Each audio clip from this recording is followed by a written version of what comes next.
Hi, this is Zainab Shah, and the title of my project is Purification of Carcinogenic Heavy Metal Contaminants with Sulfidation and Ultrasound and its effects on Giardia tigrina and lemna minor. So the purpose of this project is to test the viability of sulfidation and ultrasound in the detoxification of commonly found carcinogenic heavy metal contaminants in water, which are lead and chromium. In addition, the effectiveness of these processes was compared, and the adverse effects that each one has on marine life was determined. It has been hypothesized that ultrasound would serve as a more effective and environmentally safer method for water purification, as the side effects of the addition of sulfur cannot be neglected.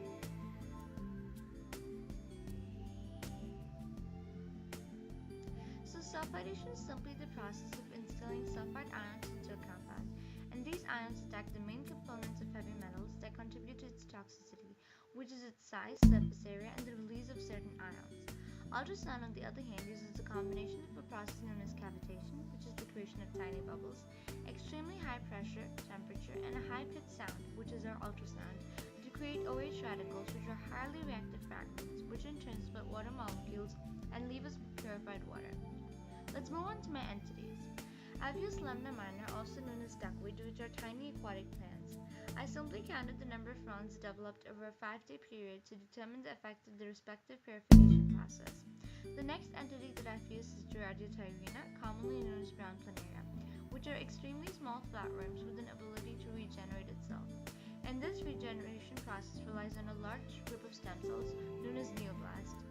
Due to the essentiality of stem cells in human biology, planarian regeneration can provide us with a deep insight as to how it would affect human beings and human growth.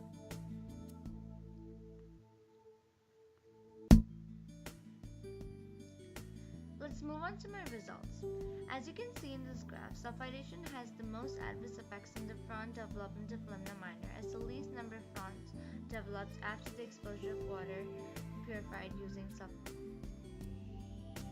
When it comes to planaria, I was looking at 3 different things: the time it takes to regenerate, the size of the newly grown planaria, which should be proportional to the parent planaria, and the functional regeneration assay, which consists of 2 parts: the observational, which is simply looking for the reappearance of the photoreceptors, and the functional, which is to do with the functioning of these photoreceptors. It's quite evident in this graph that ultrasound had less adverse effects, as it took less time to regenerate when compared to the sulfidation group, and was also able to grow back its photoreceptors quicker than the other groups. Now, water is something that you can fix with the device, but behavior around water is not something that just snaps into place. Hence, it is absolutely essential to inform people about the adverse effects that their actions are having on them, and ultimately all of us. And let's not forget that it is our own duty to save our planet.